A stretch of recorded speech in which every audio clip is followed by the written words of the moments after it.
제가 목회자 세미나를 좀 다니고 있는데요. 이렇게 지방에서 교육자 모임으로 이렇게 계속해서 하는 모임은 처음인 것 같아요. 보통 단타로 끝나는데, 그래서 이렇게 올 때마다 상당히 기쁘고 즐겁고 그런 마음이 있습니다. 오늘 사모님이 이 책 언제 끝나요? 그러시는데요. 예, 계속 이어지면은 우리가 어디까지 갈지는 모르겠습니다만, 저도 이 책을 좀 목사님들하고 함께 좀 끝냈으면 좋겠어요. 신명기까지. 성서 공부는 죽을 때까지 계속 해야 되거든요. 제가 이번 학기에 출애굽기 박사과정 세미나를 하고 있어서요. 출애굽기에 또 이런 것도 있었네. 그런 공부를 많이 하고 있어요. 그래서 목회자들의 성경 공부는, 성경 연구는 하나님이 부를 때까지 계속된다. 그리고 출애굽기 목숨 건 학자들이 엄청 많거든요. 그분들이 최근에 나온 주석서들 보면은 뭐 400페이지 되는데 책값도 40만 원이에요. 또 독일어로 나오고 주로 영어로 나오는 것들인데, 그런 내용들을 보면은 야, 이거 우리 목회자들하고 나누고 싶다. 그럼 목회자들에게 나눠지면 목사님들은 또 성도들하고 물을 타가지고 아주 또 연하게 해서 교회에 맞게끔 나눠주는 달란트가 있잖아요. 그래서 우리는 동역하는 거거든요. 그래서 여러분들하고 이렇게 공부하는 시간 저는 아주 좋습니다. 여러분은 어떨지 모르겠습니다만, 오늘은 출애굽기 절반 정도를 끝장을 내겠습니다. 먼저 앞에 부분이요. 출애굽기 화면 보이죠? 출애굽기 1장 15장에서 종살이와 1장부터 15장까지가 종살이와 출애굽 사건이에요. 그 다음에 16장이죠. 16장부터 18장까지가 홍해에서 시내산까지 움직입니다. 16장부터. 그 다음에는 19장에 시내산 도착하죠. 19장부터 40장까지가 시내산에서 나오는 이야기예요. 그럼 출애굽기는 크게 나누면 세 토막으로 나눠지는 거죠. 1, 2, 3. 거기에서 1장 같은 경우는 이집트에서 종살이하는 이스라엘, 2장부터 6장까지가 소명 사건이에요. 이게 여러분, 성경의 어떤 인물도 하나님이 한 번으로 끝났지 이렇게 여러 번 소명 기사가 나오는 거는 모세밖에 없습니다. 한 번으로 끝냈어요. 그래서 그만큼 모세라는 사람이 굉장히 유명한 사람이구나, 그렇게 알 수 있겠고요. 3장에서 떨기나무 속에서 하나님의 나타나심과 모세의 부르심, 3장으로 시작해가지고 부르심에 대한 모세의 항변이 나오고 여섯 번에 걸쳐서 밀당이 시작됩니다. 좀 이따 얘기할 거고요. 7장부터 10장까지가 9가지 재앙이 나와요. 그래서 1부터 9까지 9가지 재앙이 나오는데, 여러분 책에는 8장 1절로 15절까지 되어 있습니까? 되어 있죠? 좋습니다. 책 안 가져오신 분들도 있네요. 수업 시간이라면 다 내쫓길 학생들인데. 괜찮습니다. 나가도 돼요. 확실히 학교가 좋은 것 같아요. 학교는 학점이라는 걸 쥐고 있어가지고 이 자리에서 얼마든지 학생들을 핸들링할 수 있는데, 여기는 나갈까요? 그래도 나가지 마세요, 이렇게 붙여봐야 되고. 14장에서는요 홍해 강 가운데 지나는 게 나오고, 15장은 굉장히 유명한 노래죠. 모세의 노래와 미리암의 노래. 이따가 잠깐 언급할게요. 이것도요. 그 다음에 16장 여기서는요, 이것도 신 광야가 나오고 만나와 메추라기 나오고, 그다음에 르비딤 광야가 나오고 이드로가 충고하는 사건, 이렇게 나오거든요. 나중에 좀 보겠습니다만, 여러분 그 성경에 신 광야하고 찐 광야하고 다르거든요. 근데 우리말 성경은 다 신 광야로 번역했어요. 그래서 여러분 분위기를 보시고 그렇게 이해하세요. 여기가 지금 고센 지역입니다. 출애굽했어요. 출애굽에서 첫 번째 만나는 광야가 수르 광야예요. 수르 광야. 그 다음에 아래로 내려가면 요게 신 광야예요. 보이죠? 신 광야 보이죠? 안 보이면 못 읽는 거예요. 신 광야. 그 다음에 쭉 이렇게 이동하면은 여기가 바람 광야가 돼요. 바람 광야. 그 다음에 여기가 찐 광야예요. 가데스 바네아. 요게 찐인데 우리말 성경은 요 찐하고 신하고 똑같이 그냥 신광야라고 했어요. 그래서 성경을 꼼꼼히 읽다 보면 민수기쯤 가면은 또 신광야가 나와요. 그럼 다시 돌아갔나? 이렇게 생각돼요. 그게 아니라 여기입니다. 여기. 나중에 우리가 민수기에 공부할 때 신 나오면 이건 신이 아니라 찐입니다라고 제가 말씀드릴게요. 그래서 광야가 수르광야, 신광야, 바람광야, 찐광야 이렇게 되어 있습니다. 예, 그 다음에 르비딤 광야는 거기죠. 르비딤은 바로 요쯤 되니까요. 르비딤은 정확히 알 수는 없습니다만 한 요쯤으로 보고요. 성경에 나와 있는 지명을 우리가 모르는 지명들이 많아요. 예, 근데 모르는 것을 아는 거는 아는 거예요. 그렇죠?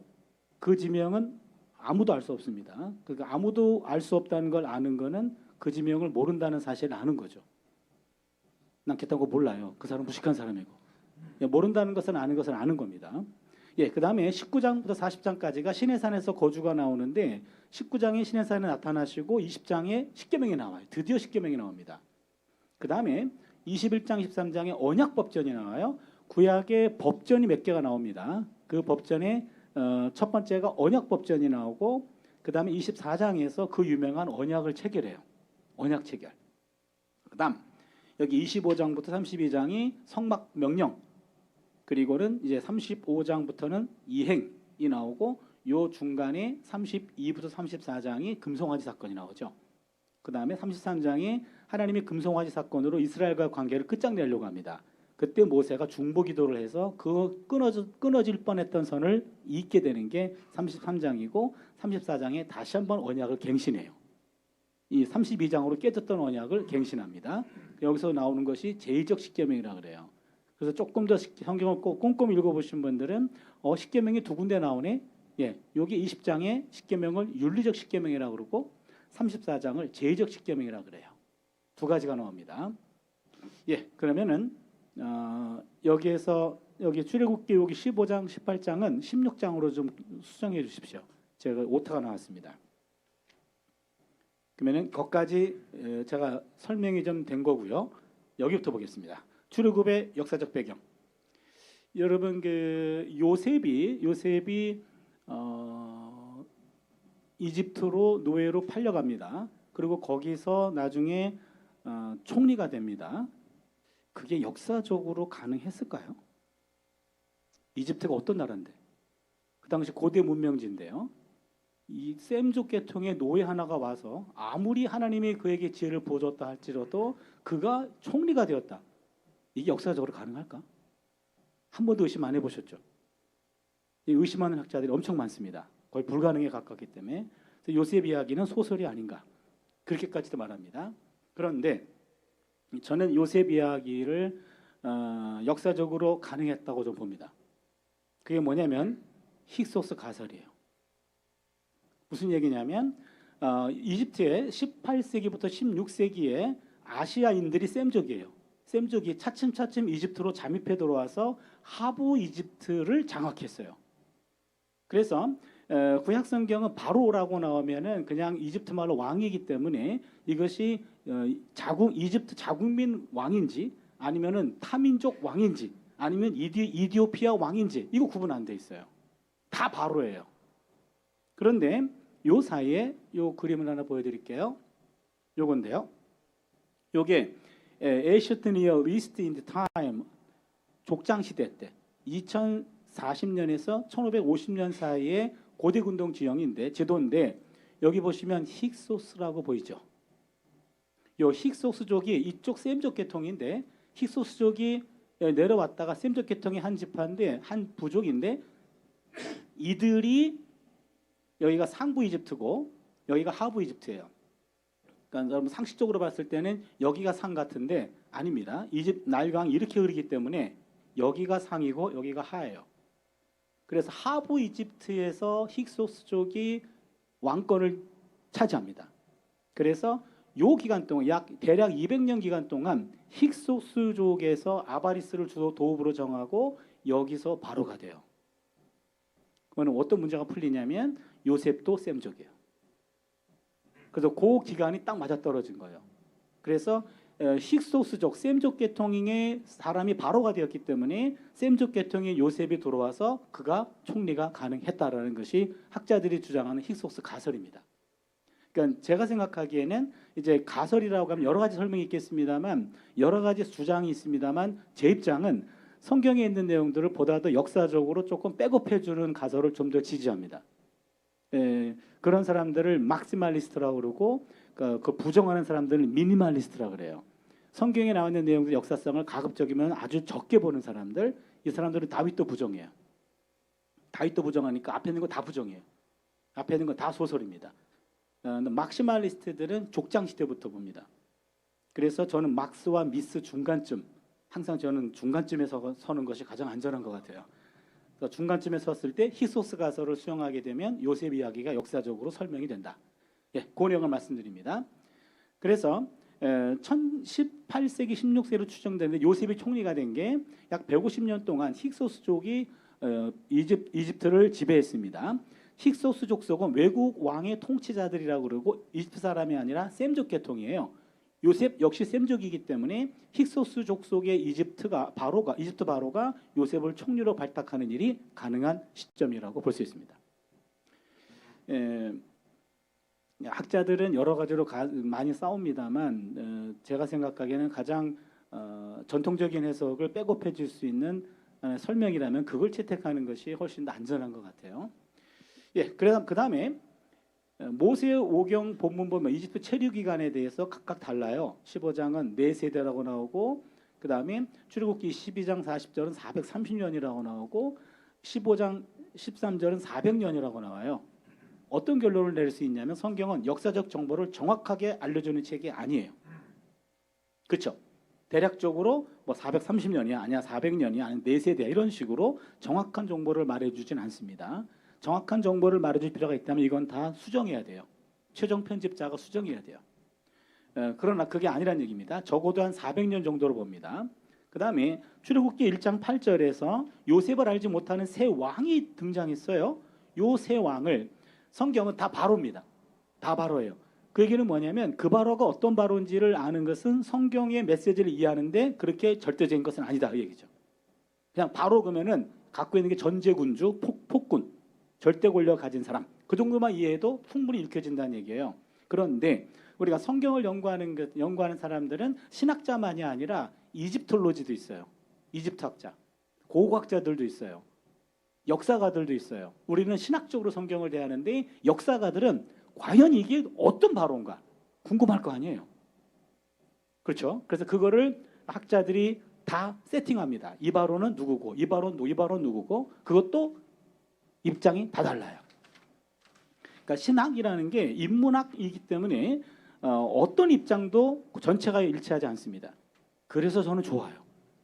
다 사사시대 같이 다 한마디씩 해요. 그 중에 하나를 제가 택하면 됩니다. 택했을 때 또 다른 걸 택함과 일관성이 있으면 돼요. 그래서 제가 정리한 겁니다. 요셉을 알지 못하는 새 왕은 세티 혹은 세토스 1세였을 겁니다. 이 사람이 1305년에서 1290년경 이집트를 통치했던 바로였습니다. 바로란 말은 이집트 말로 왕이란 뜻이에요. 그래서 바로 왕 하면 안 돼요. 왕 그 말이에요. 아주 무식한 말이에요. 그냥 이집트 바로 그러든지 이집트 왕 그러든지 그 둘 중 하나를 써야지 바로 왕 하면은 무식한 말입니다. 그 다음에 요셉을 알지 못하는 왕이 바로 세토스 1세였고요. 세티 1세. 그 다음에 출애굽기 1장 10절에 9절이 오타가 나왔어요. 두렵건대 그들이 더 많게 되면 전쟁이 일어나 우리 대적과 합하여 우리랑 싸우고 이 땅에서 나갈까 하노라. 우리 대적이 힉소스 족속이에요. 지금 150년 동안에 힉소스족의 지배를 받았는데 그 이방 바로를 몰아냈어요. 그런데 그들은 몰아냈는데 그들과 같은 셈족 계통이 남아있는 거예요.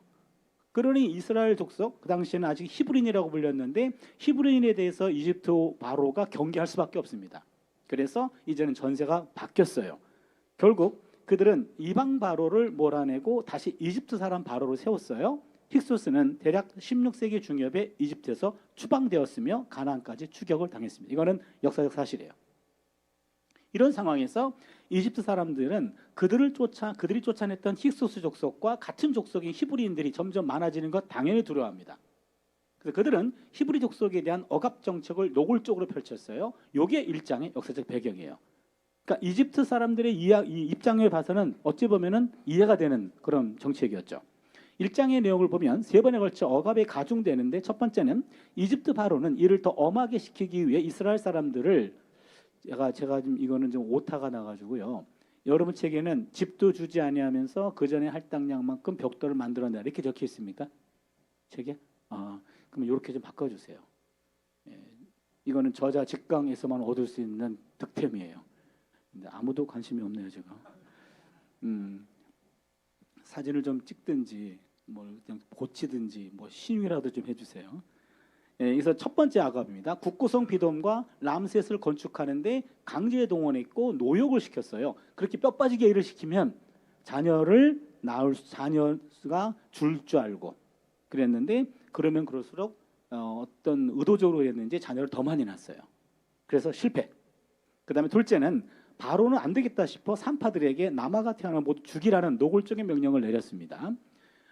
그러나 산파들은 하나님을 경외하는 자들이었어요. 그래서 바로에게 거짓말을 합니다. 그럼 여러분, 이게 바로 이 산파들이 구계명 어긴 거 아닌가요?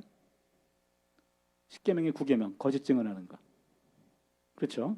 반드시 분명히 어긴 겁니다. 어긴 건데 성경은, 신약 성경도 산파를 긍정적으로 보고요. 여기도 어긴 거라고 말하지 않아요. 왜냐하면 거짓말하지 말라라는 법의 의도는 생명을 해치지 말라는 거거든요. 그러면 이걸 내가 정확하게 얘기하면, 생명이 해치게 된다면은 거짓말하는 게 거짓말하지 말라는 계명을 지키는 거예요. 이해하실 수 있나요? 그거를 문자적으로 이해하시면 안 됩니다. 그래서 거짓말하지 말라라는 법의 의도는 생명을 해치지 말라는 거예요. 그러면 때로는 거짓말을 해야지 생명을 보호할 수 있어요. 그렇게 하는 것이 거짓말하지 말라는 계명을 지키는 겁니다. 자세한 내용은 교회 다니면서 십계명도 몰라 거기에 있어요. 그 다음에 또 하나 좀 여러분 표정이 좀 경직되어 있는 것 같아서 출애굽기 1장에 저 말씀드릴게요. 출애굽기 1장에 산파들이 아기를 보면 이 아기가 아들인지 딸인지 어떻게 아나요? 출애굽기 1장 16절을 보시면, 출애굽기 1장 16절을 보시면, 너희는 히브리 여인을 위하여 해산 도울 때 그 자리를 살펴서 아들이거든 그를 죽이고 딸이거든 살려두라. 그 자리, 이게 뭘까요? 요게 히브리 말로 에벤, 스톤인데 스톤스 복수예요. 그럼 들어오나요? 벌써 눈치 빠르신 분들 들어왔어요. 돌이 두 개가 있어요. 고환을 말해요. 고환. 그래서 꼭 그림 그려야지 알겠나요? 고환. 그래서 돌이 두 개거든 죽여라, 그 얘기입니다. 애가 나왔는데 고환을 보고 이야기가 아들이네, 그러면 죽여라. 그래서 그 자리라는 말은 그런 어떤 그 성기를 표현하는 완곡된 표현이에요. 그 다음에 셋째는 무조건 히브리 여인들이 낳은 아들들은 죽여라. 1장 12절에 나오죠. 최초의 유대인 박해 사건입니다. 이러한 절박한 상황에서 모세가 출생합니다. 1장에 요셉을 모르는 이집트 바로가 세티 1세라면 1305년에서 1290년입니다. 2장 23절에 여러 해 후에 애굽 왕은 죽었고에서 말하는 왕은 이집트 19대 왕조인 람세스 2세였던 것으로 보여요. 그래서 지금 바로가 이제는 모세가 돌아와서 80세 돌아왔잖아요. 돌아와서 40대에 40대쯤에 이집트 감독을 죽였고요. 그다음에 도망가잖아요. 도망갈 때 그때가 람세스 2세 이렇게 본 거고요. 요 2세 때에 도망갔고요. 그가 죽은 후 새로운 이집트 왕이 즉위했는데 그 사람들을 우리는 메르넵타라고 봐요. 메르넵타. 그러면은 요 메르넵타는 람세스 2세의 아들입니다. 그러니까 지금 창세기 출애굽기에 보니까 바로가 지금 적어도 3명의 바로가 나와요. 세티, 람세스 2세, 메르넵타. 그리고 출애굽할 때는 아마도 출애굽기 5장 1절에 나와 있는 5장 1절에 보면은 모세가 바로를 만나러 와요. 그래서 내 백성 이스라엘을 내놓으라. 광야에서 야훼를 예배하리라. 그때 바로가 뭐라 그랬죠? 예? 바로가 뭐라 그랬죠? 야훼가 누구야? 걔가 누군데 내가 걔 말을 들어야 돼? 그렇게 말하죠. 그때 그 바로가 메르넵타로 보는 거예요. 그 메르넵타 때 출애굽한 걸 봅니다. 그때가 13세기설입니다. 그러니까 학자들은 지금 13세기 때 1200년대에 출애굽했다라는 학자들이 있고 1400년대에 출애굽했다라는 학자들이 있어요. 그거는 왕상에 나와 있는 그 솔로몬의 성전 봉헌기도 때 그때 역순하면은 1400년대가 나와요. 그래서 그 연대를 따르면 15세기설, 그다음에 고고학과 이스라엘의 모든 역사적인 배경을 따르면은 13세기설이 나와요. 학자들이 지금도 싸워요. 13세기설, 15세기설. 저는 13세기설을 주장해요. 여러분은 오늘 입장을 정하셔야 돼요. 좋은 말 할 때 13세기로 하세요. 그러니까 여러분은 싸울 필요가 없으니까. 저는 최전방에서 싸우고 있고 여러분은 그냥 숨으세요. 우리가 차준희 교수를 아는데 우리는 그냥 그 사람을 신뢰하기 때문에 13세기설이야. 문제가 됐으면 그 양반한테 물어봐. 이러면 돼요. 모든 논의는 저한테는 맡기세요. 여러분은 그냥 한 사람을 따라가면 됩니다. 따라갈 때 오직 한 사람만 따르세요. 제 1계명. 1계명을 중요시 합니다. 그래서 13세기설에 나와서 그러면 이런 바로들의 정체성이 드러난다. 세토스 1세, 람세스 2세, 메르넵타 이렇게 됩니다. 예, 그러면 이제는 본문 들어갈게요. 모세의 출생, 모세의 갈대 상자가 나오잖아요. 갈대 상자가 우리가 알고 히브리 말로 테바예요. 테바. 한번 따라할까요? 테바. 테바. 예, 성경이 딱 두 번 나와요. 방주가 테바예요. 노아의 방주. 그다음에 이게 테바예요. 딴 데는 안 나옵니다. 그렇게 되면 상당히 의미 있는 단어예요. 갈대 상자인 테바에 담겨 나일강 오구에 숨겨져 있었습니다. 내부에 역청을 발라 물이 스며들지 않게 만든 갈대 상자 안에 모세가 눕혀 나일강에 숨겨진 이 상황을 상상해 보십시오. 이것이 바로 그 당시 이스라엘 민족 상황을 상징적으로 보여주는 겁니다. 자기 운명을 자기 스스로 어쩔 수 없는 상황, 모든 것을 하나님께 맡길 수밖에 없는 상태. 지금 그 3개월 된 아기 모세가 뭘 하겠나요? 자기 운명을 위해서. 그냥 누워있을 수밖에 없어요. 그 수밖에 없는데 그 당시 이스라엘의 모습이었고 모세의 모습이었다. 그래서 갈대상자와 방주가 같은 테바인데 테바의 특징은 운전대가 없습니다. 방주도 운전대가 없고 갈대상자도 운전대가 없어요. 운전대는 오직 하나님만 쥐고 계셔요. 여기서 하나의 진리를 발견하죠. 우리의 인생에서 주인은 내 자신이 아니고 하나님이심을 여기서 보여줘요. 우리가 잘 알고 있는 잠언 16장 9절 사람이 마음으로 자기 길을 계획할지라도 그의 걸음을 인도하신 이는 야훼시니라. 맞아요. 하나님께서 하나님께 모든 걸 내 맡길 때 내 안에 하나님에 대한 믿음만 있다면 그분의 은혜로 더 안전할 수 있어요. 내가 내가 운전대를 쥐는 것보다 눈에 보이진 않지만 완전한 그분이 내 인생의 운전대를 쥐고 있다 라고 믿는다면 조금 더 우리는 안전할 수 있죠. 하나님 알아서 해주세요. 그럼 됩니다. 온전히 맡기는 믿음만 있다면 인생은 훨씬 수월해질 겁니다.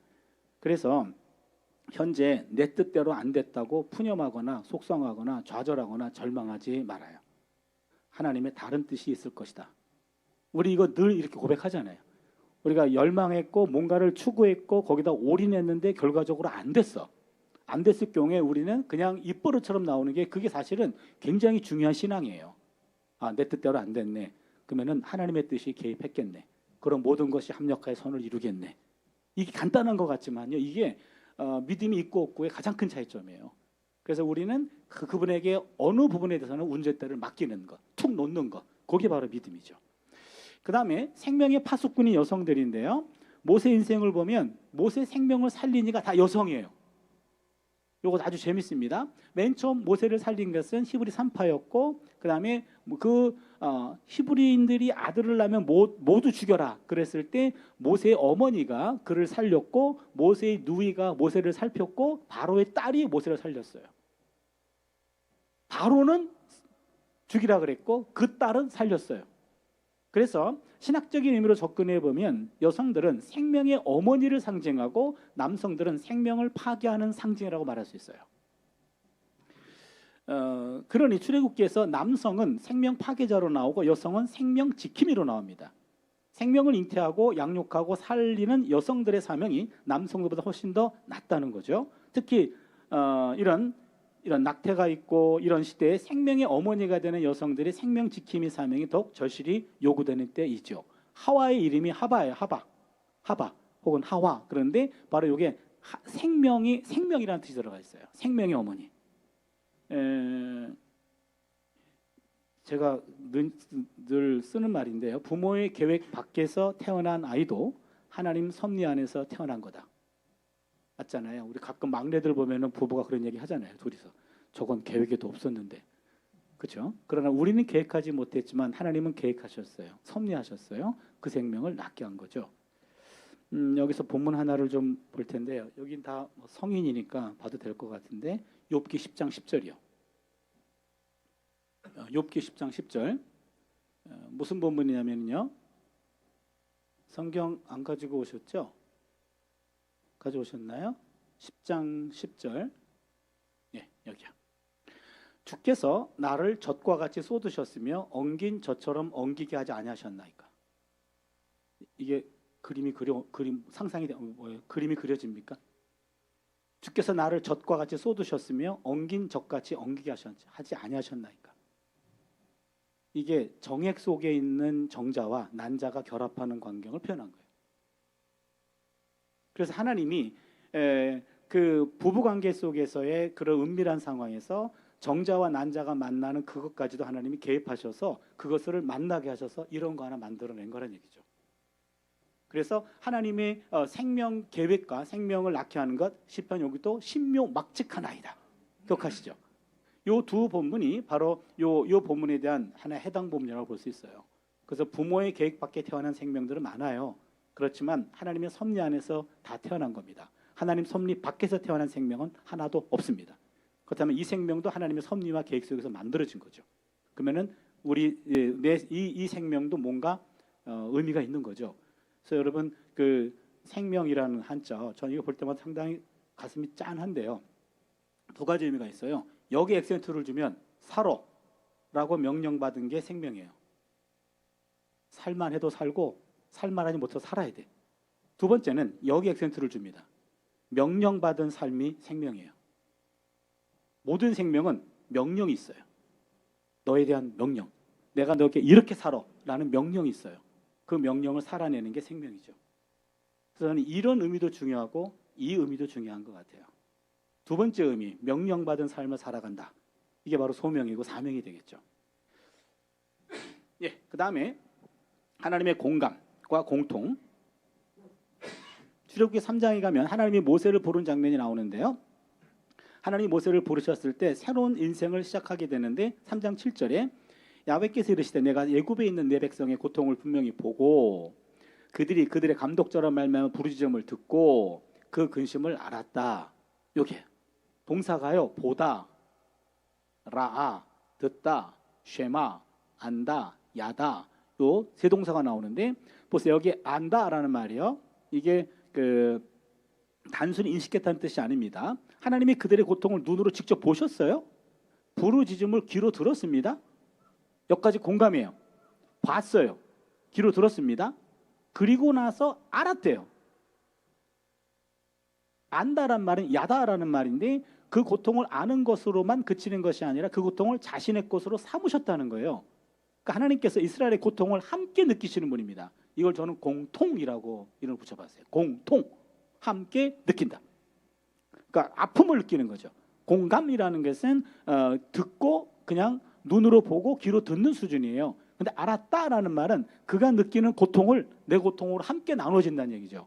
그래서 이것을 동고심이다 그런 표현을 쓰기도 합니다. 동고심. 이스라엘과 어떤 분은 동통이라고 하더라고요. 동통. 동일한 고통. 하나님 우리를 동통하신다. 우리의 고통에 동일하게 고통을 떠맡으시고 함께 아파한다.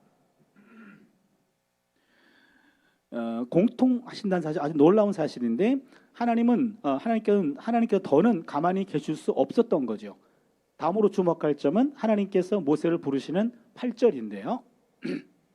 내가 내려가서 그들을 애굽인의 손에서 건져내고 그들을 그 땅에서 인도하여 아름답고 광대한 땅, 족과 꿀이 흐르는 땅, 가나안 족속, 헷 족속, 아모리 족속, 브리스 족속, 히위 족속, 여부스 족속의 지방에 데려가려 하노라. 여기 보시면요, 이거 굉장히 중요한 대목인데요. 눈을 뜨세요. 눈을 뜨세요. 하나님이 이스라엘을 적과 꿀이 흐르는 땅으로 들어가게 하겠다고 말씀하셨어요. 그리고 10절을 보면 너에게 내 백성 이스라엘 자손을 애굽에서 인도하여 내게 하리라. 이렇게 끝나요. 무슨 얘기인지 아십니까? 하나님은 처음부터 모세에게 가나안 땅에 들어가게 하겠다는 직접적인 약속을 하지 않으셨어요. 이건 무심히 넘길 대목이 아닙니다. 우리가 알다시피 모세는 가나안 땅에 들어가지 못합니다. 이곳에서 이미 모세의 운명이 암시되어 있는 것 같습니다. 모세의 사명은 가나안 땅에 들어가기 직전입니다. 하나님은 그 이후에 또 다른 주자를 마음에 두고 계셔요. 모든 사람은 자신에게 주어진 사명이 있습니다. 한 사람이 모든 책임을 다하는 것은 욕심입니다. 우리는 하나님이 원하시는 데까지만 충성하면 돼요. 그리고는 요거는 출애굽기 때부터 처음부터 거기까지였어요. 처음부터. 그래서 우리가 항상 하나님께 물어봐야 될 것은 하나님 여기까지입니까? 내 사역이 여기까지입니까? 그거를 꼭 물어봐야 돼요. 그거를 넘어서는 순간 노역이 되고요. 그걸 넘어서는 순간 많은 후배들이 안타까워합니다. 그래서 여기까지입니까? 거기까지. 그거를 넘어서지 않도록 늘 점검받아야 돼요. 모세도 이것을 망각했기 때문에 신명기에 보면은 나로 건너가게 없어 그러잖아요. 기억나십니까? 가나안 땅을 보면서 나로 건너가게 없어서 하나님 뭐라 하십니까? 고마해라 그러죠. 고마해라. 거기는 그것은 네 일이 아니야. 고마해라. 모세의 중보기도를 지금까지 하나도 허틀게 들은 적이 없어요.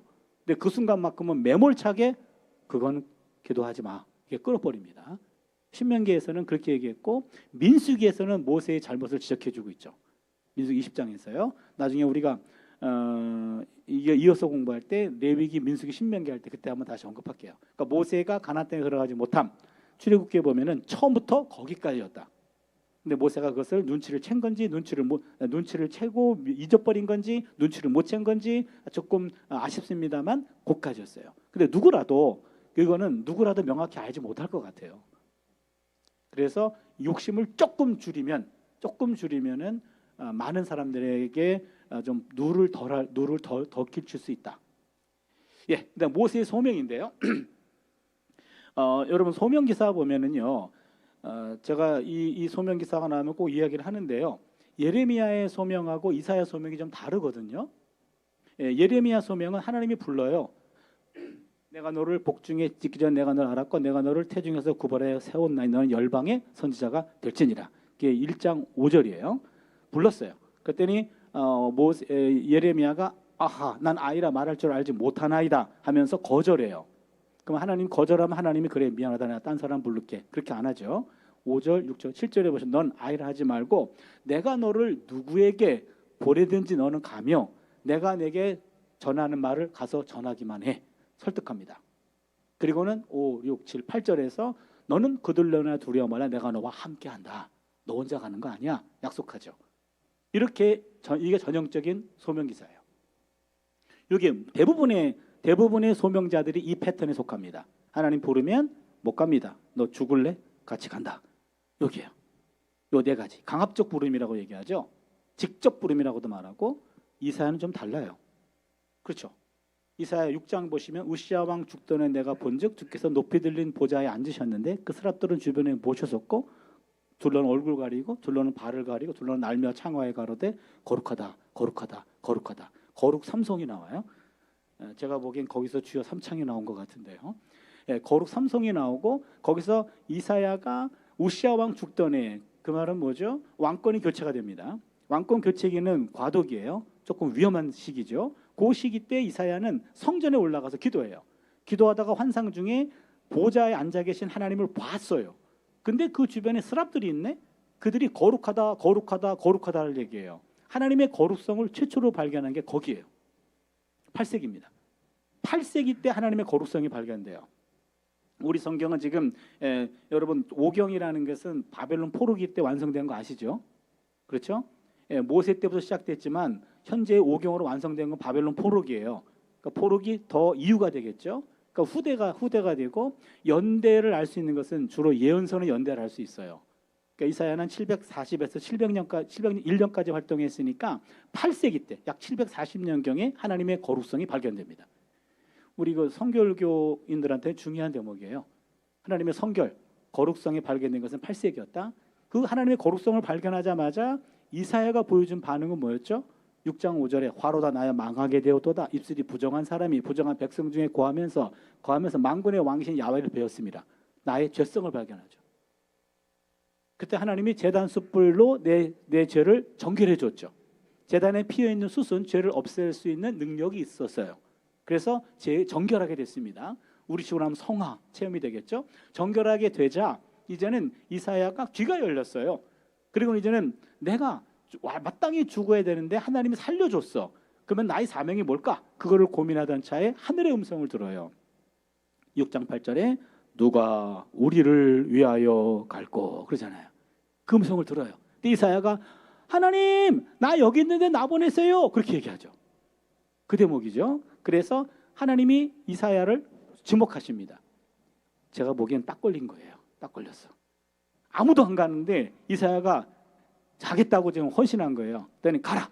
너는 가. 그러나 그들이 듣기로 들어도 깨닫지 못할 것이요 보기는 보아도 알지 못하리라.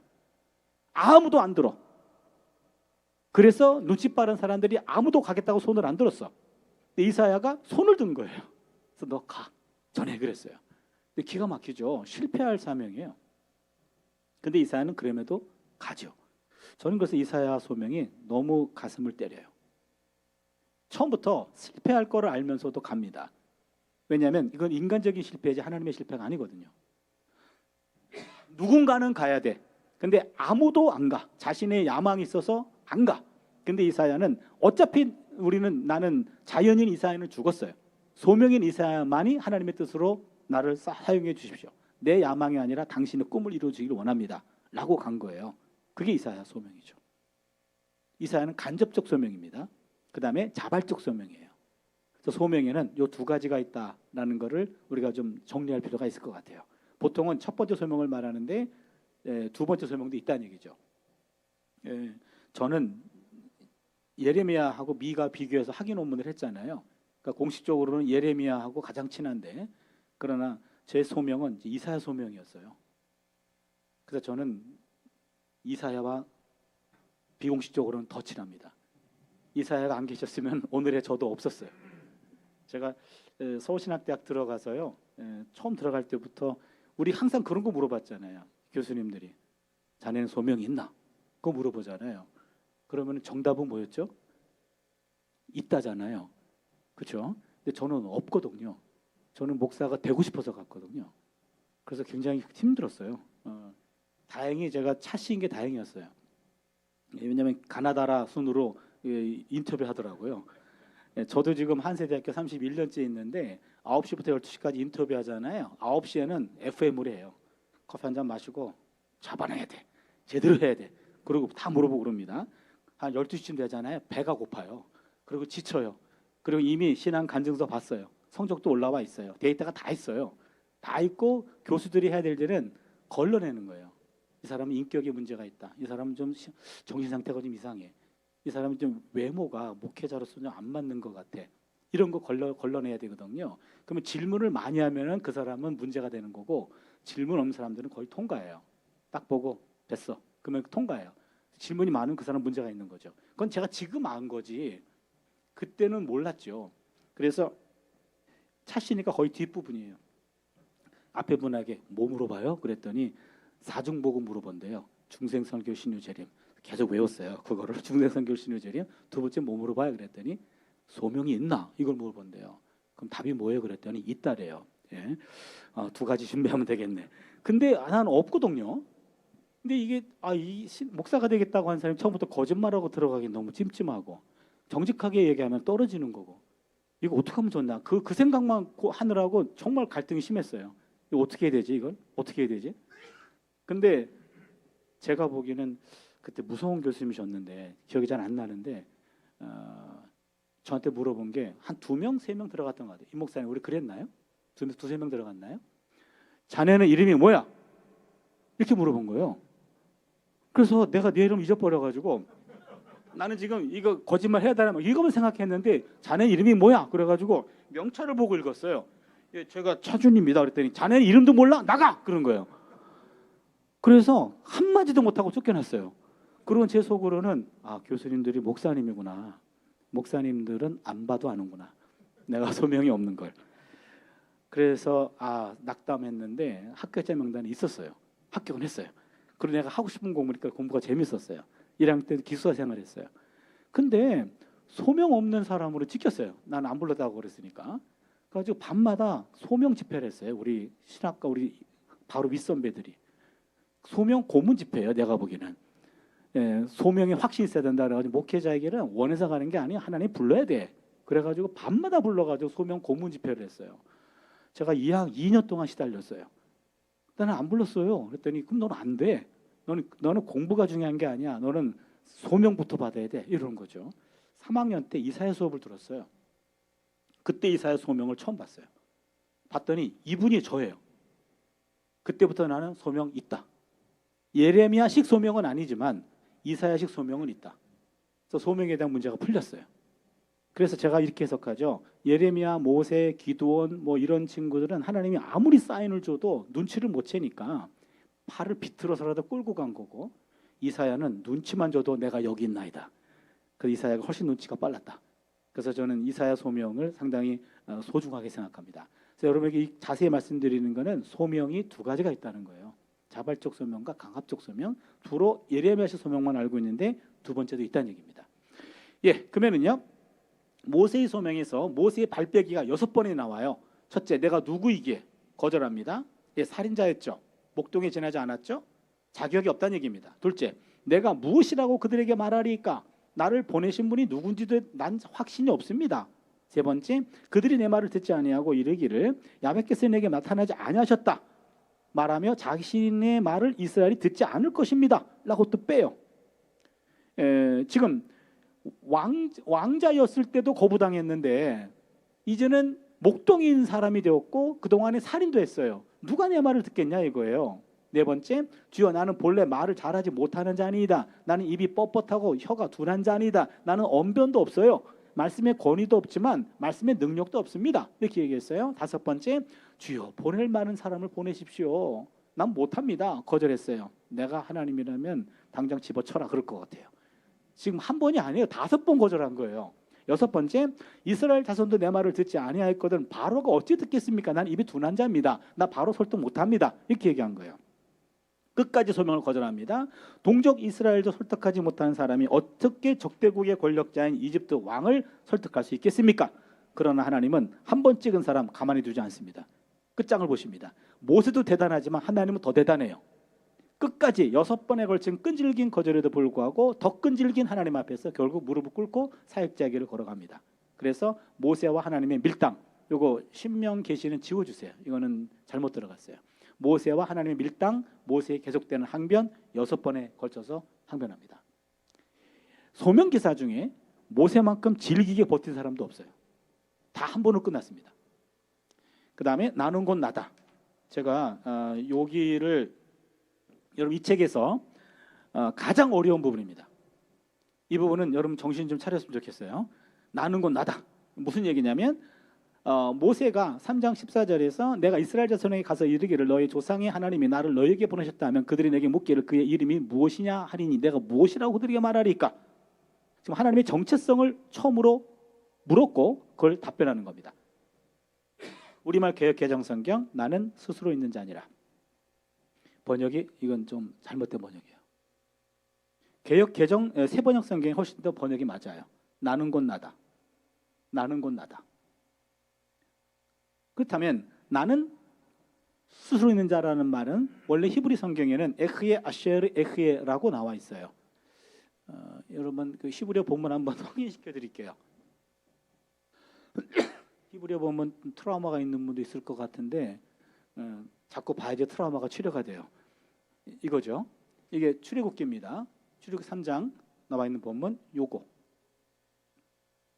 에흐예 아쉐르 에흐예. 보이죠? 제가 보이냐고 물어봤어요. 예. 그냥 보이냐고만 물어봤어요. 예. 한번 읽어볼까요? 에흐예, 에흐예, 아쉐르, 에흐예. 예, 같죠? 얘하고 같죠? 그렇죠? 요 에흐에란 말이 I am이란 말이에요. I am. 아쉐르는 who, I am. 그렇죠? 그럼 I am who I am. 우리말로 번역하면 나는 나다예요. 나는 나다예요. 나는 나다. 그러면 이게 애매한 거예요. 좀 처음 뵀어요. 실례하지만 누구십니까? 예, 저는 접니다. 이렇게 말한 거예요. 근데 그 사람 표정이 장난이 아니야. 진지해. 저는 접니다. 이렇게 얘기한 거예요. 그럼 장난이 아니거든요, 그게. 그렇잖아요? 진심을 얘기한 거예요. 근데 나는 듣기 전과 듣고 난 다음에 별 차이가 없어. 그 사람에 대해서 몰라. 그게 지금 포인트인데요. 거기 보시면요, 보세요. 먼저 왜 우리말 성경에 나는 스스로 있는 자라는 번역이 나왔냐면 최초로 이 아시아르 에흐에를 번역한 게 70인역이잖아요. 그렇죠? 헬라어 성경. 그게 에고 에이미 호 온으로 바꿨어요. 헬라어는 훨씬 더 친숙하죠. 예, 읽지 못해도 친숙하죠. 에고 아이, 요거 아이예요. 에임이 M이에요. 호란 말은 더예요. 정관사. 온이란 말은 being이에요. 그러면 나는 스스로 있는 자, 나는 존재자, 이렇게 번역한 거예요. 나는 존재자. 이건 번역입니다. 이거는 해석입니다. 번역이 아니라. 보세요. 이건 무슨 말이냐면 나는 스스로 존재하는 자라고 해석해서 번역한 거예요. 헬라적 사고에 따르면 헬라적 사고에서 이것을 담아낼 개념이 없었기 때문에 엄격하게 말하면 이것은 번역이 아니라 해석입니다. 이 해석된 번역은 헬라어 철학에 신관이 개입됐어요. 헬라적 사고에 의하면 신은 부동의 동자입니다. unmoving mover. 본인은 움직이지 않으면서 상대를 움직이게 하는 자. 그래서 어떤 A1이 있다면 A1이 있다면 A1을 있게 한 A2가 있겠죠. A2가 A1을 움직이게 한 거예요. 그러면 A2는 또 A3가 있겠죠. A2는 A3가 움직이게 한 거예요. 이걸 끝까지 가다 보면 본인은 누군가에 의해서 영향받지 않으면서 unmoving 하면서 mover가 있을 거다. 그게 제1 원인이고 그게 신이다. 그렇게 이해했던 거예요. 헬라 철학자들이. 그래서 거기다 대입해가지고 나는 스스로 있는 자. 그렇게 번역한 겁니다. 이거는 해석입니다. 그런데 히브리적 신관에는 그런 개념이 없습니다. 그래서 그런 뜻이 가능하지만 히브리적 신관과는 달라요. 여기서는 두 가지만 제가 설명하려고 합니다. 첫 번째, 하나님의 은폐성입니다. 이게 무슨 말이냐면 당신 누굽니까? 라고 얘기했을 때 나는 일단은 이게 어떤 상황이냐면요. 이런 상황이에요. 여러분, 이 상황에서 지금 모세하고 하나님하고 밀당했잖아요. 밀당 중간에 그러면 내가 누가 나를 보냈다고 내가 말해야 됩니까? 할 때 갑과 을이 바뀌어요. 그렇죠? 하나님이 을이에요. 을. 당신을 설명해야 돼 지금. 글쎄 내가 말이야 라고 설득해야 돼요. 그런 상황이에요. 그래서 에흐에 하고 아쉐르 해놓고 하늘에 있는 모든 것들 가운데 나랑 유사하거나 나를 설명할 수 있는 것을 봤어요. 그런데 없어. 육지에 땅에 있는 것 모든 피조물들 가운데 하나님과 유사하거나 설명할 수 있는 것을 찾아봤어요. 없어요. 바다 가운데 있는 것도 찾아봤어요. 없어요. 그러면은 나는 말이야 에흐에 아쉐르 해놓고 없네. 그럼 나랑 같은 건 나밖에 없네. 이렇게 된 거예요. 나는 말이야 나야. 이렇게 된 거예요. 그럼 여기서 뭘 느낄 수 있나요? 하나님 분명히 답변하셨어요. 근데 인간은 이해할 수 없어요. 하나님의 은폐성입니다. 하나님의 신비성이에요. 신은 인간에 의해서 온전히 파악될 수 없습니다. 그래서 하나님의 은폐성이고 그다음 사실은요. 피조물에게 온전히 파악되는 분은 신이 아니에요. 그렇죠? 따지고 보면 내가 하나님을 완벽히 이해하고 있어. 그럼 네가 하나님 해야 돼요. 우리가 하나님에 대해서 특별 계시인 성경을 통해서 또한 하나님과의 체험을 통해서 우리가 하나님을 알아가요. 하나님을 아는 깊이가 달라요. 사람들마다. 그러나 어떤 깊이를 얻든지 간에 하나님을 온전히 파악하지는 못합니다. 우리가 아는 하나님은 부분적인 하나님이에요. 그래서 우리가 하나님과 만남 속에서 늘 경험하게 되는 친밀감과 동시에 두려움이 있는 거예요. 거기까지 내가 아는 분이야. 그러나 그 이상은 내가 모르는 분이에요. 어떻게 하나님 그러실 수 있습니까? 라고 묻게 됩니다. 근데 여러분, 사실은 하나님 어떻게 이루실 수 있죠? 그 단계에 오면 또 다른 하나님을 배우게 되는 순간이에요. 그동안 내가 경험하지 못했던, 내가 알지 못했던 하나님에 대한 속성을 또 하나 배우게 되는 순간이 어떻게 이루실 수 있습니까? 근데 사실은 그러실 수 있거든요. 그런 하나님을 내가 받아들이게 되면서 하나님에 대한 이해가 더 깊어지는 거예요. 그래서 이거 지금 마틴 부버가 그런 얘기했어요. 이름의 계시가 중요한 것이 아니라 오히려 은폐가 중요하다고 주장한다. 하나님은 당신의 이름이 알려지는 것을 원치 않으신다. 즉 나는 있는 자다. 그것을 네가 관여할 일이 아니야. 인간은 하나님을 억류할 수 없다. 그러니까 인간은 하나님을 온전히 파악할 수 없다요. 그게 하나님의 은폐성이 첫 번째 대답이 될 수 있습니다. 그래서 신비는 머리로 이해하는 것이 아니라 다만 그 앞에서 고개 숙이고 두려워 떨 뿐이다. 하나님의 뜻은 우리의 이해력에 닿지 않는 저 먼 곳에 있을 때가 많기 때문이다. 김영봉 교수님 신약학 교수였고 미국에 목회하면서 좋은 글들을 많이 쓰고 계시고 아마 젊은 목회자들이 존경하는 목회자 리스트에 들어가 있는 것 같아요. 이분의 글도 가장 히트친 게 아마 저거 같아요. 사귐. 기도는 사귐이다 라고 한 거 그분인데요. 이분도 이런 글을 남겼는데요. 아무튼 신비성입니다. 은폐성이고요. 또 하나는 두 번째입니다. 두 번째 하나님의 역동성이에요. 아까 에흐에 할 때 에흐에라는 말이 이게 동사예요. 동사로 정의됐어요. I am, who I am 이 말이거든요. 보통 사물을 정의할 때 명사로 개념화합니다. 명사로 정의하면 그 의미가 명료해지는 장점은 있지만 개념이라는 세 장에 가두게 되어 의미의 중요한 일부를 상실하는 약점도 발생할 수 있어요. 이 말을 좀 여러분 이해해 주셨으면 좋겠어요. 지금요. 그런데 하나님의 정체성은 명사가 아닌 동사로 정의됐습니다. 하나님이 동사로 정의됐다는 것은 한 곳에 머물러 있지 않고 계속 움직인다는 것을 의미해요. 하나님은 고정되어 있는 분이 아니라 역동적으로 움직이시는 분이에요. 그래서 요거 하나 좀 짚고 넘어갈게요. 명사는 정지 그림이고 동사는 움직임을 표현해줘요. 움직임. 그래서 헬라 사상은요. 개념을 설명합니다. 개념적 사유라 그래요. 개념적 사유. 뭔가를 정의를 내려요. 그래야지 그 개체가 명료해집니다. 이게 장점이에요.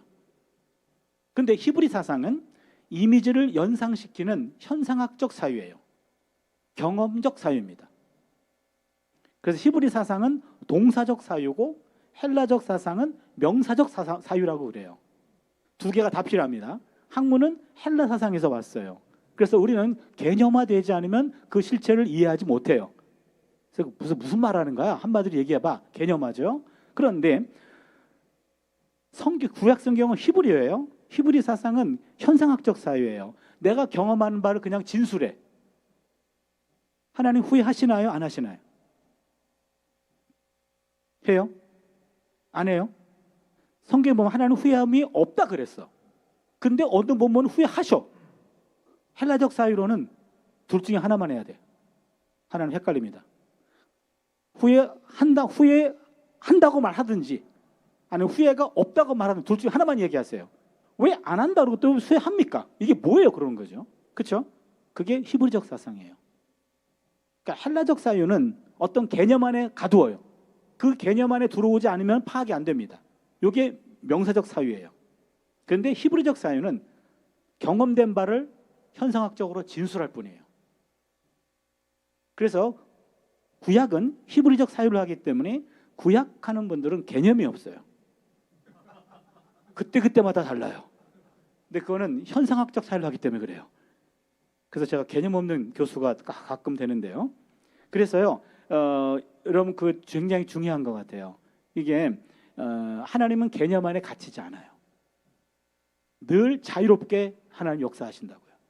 그것들 표현해 주는 것이 히브리적 사유입니다. 동방사고가 우리가 히브리적 사유에 가까워요. 다양성을 추구하고 서방사고는 정확성과 간결성을 추구해요. 그래서 하나님은 지금 계속 움직이시는 분이다. 그래서 하나님, 출애굽기 하나님은 이 순간에도 우리와 함께 하시고 내가 너의 가는 길에 동행해 주겠다고 약속하시는 분이에요. 그러니까 나는 너가 움직이잖아. 나도 너와 함께 움직이시는 분이야. I will be that I will be 이런 뜻이에요. 내가 너와 함께 움직이고 있어. 그래서 레머라고 하는 아주 유명한 지금 구약학자가 있는데요.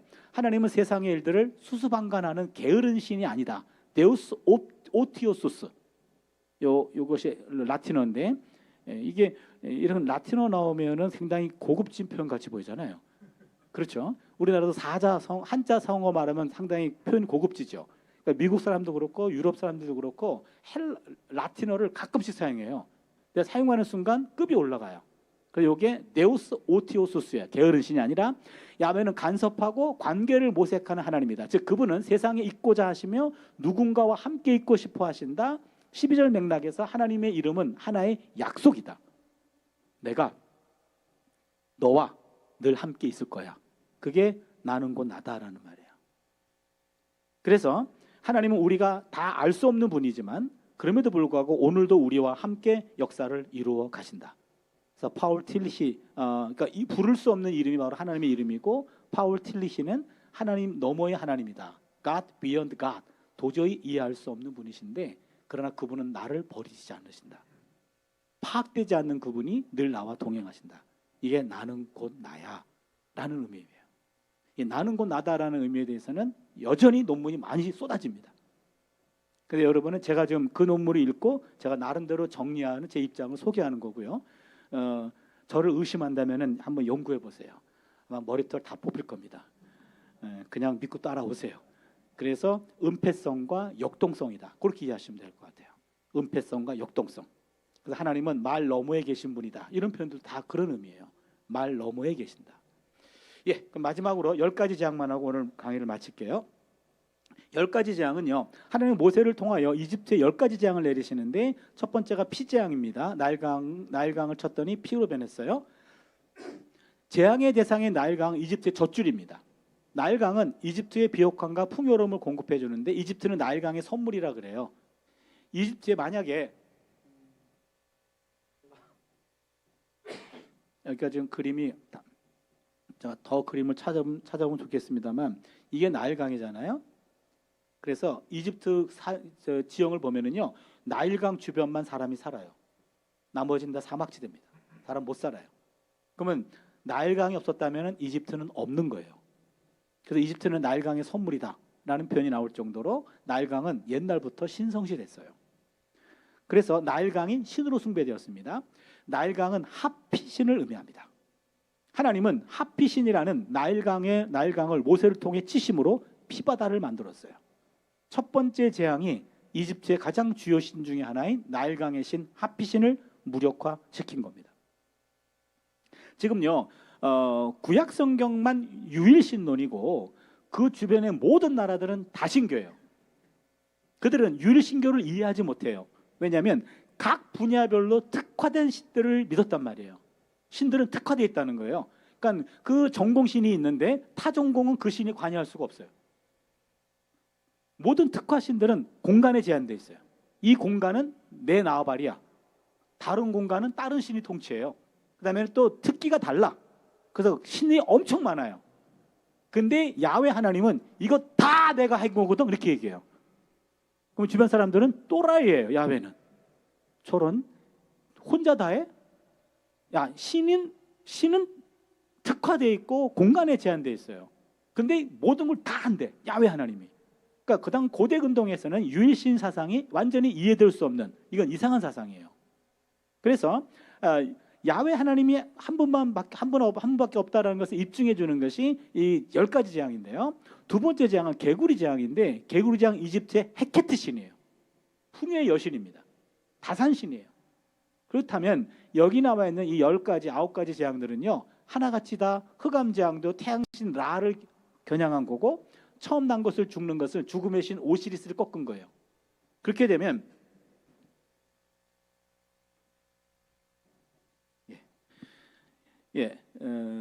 그래서 지금 요 10가지 재앙은요 일종의 도장 깨기입니다. 도장 깨기. 이집트의 가장 높은 신들부터 도장 깨는 거예요. 다 깨가지고 이제는 신은 야훼밖에 없다라는 걸 보여주는 겁니다. 그래서 첫 번째 재앙은 하나님의 계획을 보여주고요. 왜냐하면 5장 1, 2절에 야훼가 누구냐라 그랬잖아요. 그래서 야훼가 누구냐고? 그래, 내가 보여줄게 해놓고 신들을 격파시킨 거예요. 두 번째는 이 재앙은 거짓 신들에 대한 하나님의 야훼의 승리를 말해줍니다. 12장 12절에 독특한 표현이 나와요. 이 애굽 왕을 두루 살리며 사람이나 짐승을 막론하고 이집트 땅에 있는 모든 것들 다 치시고 애굽의 모든 신들, 이게 포인트예요. 이집트의 모든 신들을 내가 심판하겠다. 그래서 재앙을 통해 이집트의 모든 신들에게 재앙을 내리시는데 이 히브리 노예의 신이 제국의 신을 심판하신 거죠. 셋째는 야훼만이 유일한 하나님이심을 보여줍니다. 그래서 우상의 허구성과 무능력을 폭로하고 이방 신들을 심판하시며 야훼만이 유일한 하나님이심을 보여주는 것이 바로 10가지 재앙입니다.